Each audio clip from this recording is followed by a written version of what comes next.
Now Jehoram the son of Ahab became king over Israel at Samaria in the 18th year of Jehoshaphat king of Judah, and reigned 12 years. And he did what was evil in the sight of Yahweh, though not like his father and his mother, and he took away the sacred pillar of Baal which his father had made. Nevertheless, he clung to the sins of Jeroboam the son of Nebat, which he made Israel sin. He did not turn away from them. Now Mesha king of Moab was a sheep breeder and used to pay the king of Israel 100,000 lambs and the wool of 100,000 rams. But it happened that when Ahab died, the king of Moab rebelled against the king of Israel. And King Jehoram went out of Samaria at that time and mustered all Israel. Then he went and sent word to Jehoshaphat the king of Judah, saying, "The king of Moab has rebelled against me. Will you go with me to fight against Moab?" And he said, "I will go up. I am as you are, my people as your people, my horses as your horses." And he said, "Which way shall we go up?" And he answered, "The way of the wilderness of Edom." So the king of Israel went with the king of Judah and the king of Edom, and they went around on a 7 days' journey, and there was no water for the camp or for the cattle that followed them. Then the king of Israel said, "Alas! For Yahweh has called these 3 kings to give them into the hand of Moab." But Jehoshaphat said, "Is there not a prophet of Yahweh here, that we may inquire of Yahweh by him?" And one of the king of Israel's servants answered and said, "Elisha the son of Shaphat is here, who used to pour water on the hands of Elijah." And Jehoshaphat said, "The word of Yahweh is with him." So the king of Israel and Jehoshaphat and the king of Edom went down to him. Now Elisha said to the king of Israel, "What do I have to do with you?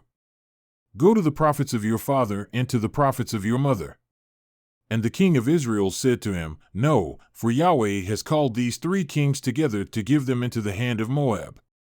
And Elisha said, "As Yahweh of hosts lives, before whom I stand, were it not that I regard the presence of Jehoshaphat the king of Judah, I would not look at you nor see you. So now bring me a musician." And it came about, when the musician played, that the hand of Yahweh came upon him. And he said, "Thus says Yahweh, make this valley full of trenches. For thus says Yahweh, you shall not see wind, nor shall you see rain, yet that valley shall be filled with water, so that you shall drink, both you and your livestock and your cattle. And this is but a light thing in the sight of Yahweh. He will also give the Moabites into your hand. Then you shall strike every fortified city and every choice city, and fell every good tree, and stop all springs of water, and mar every good piece of land with stones."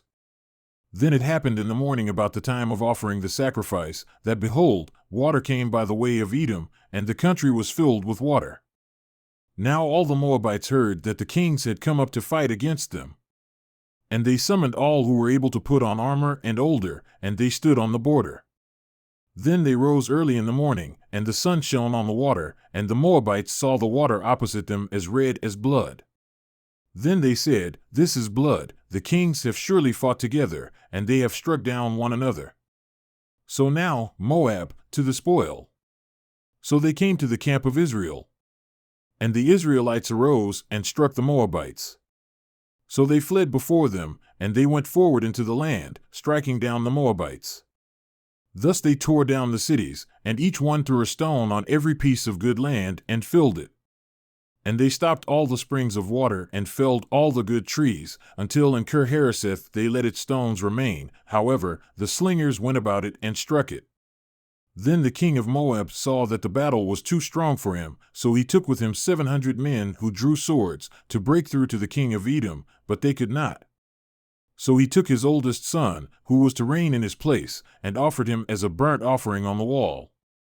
And there came great wrath against Israel, and they set out from him and returned to their own land.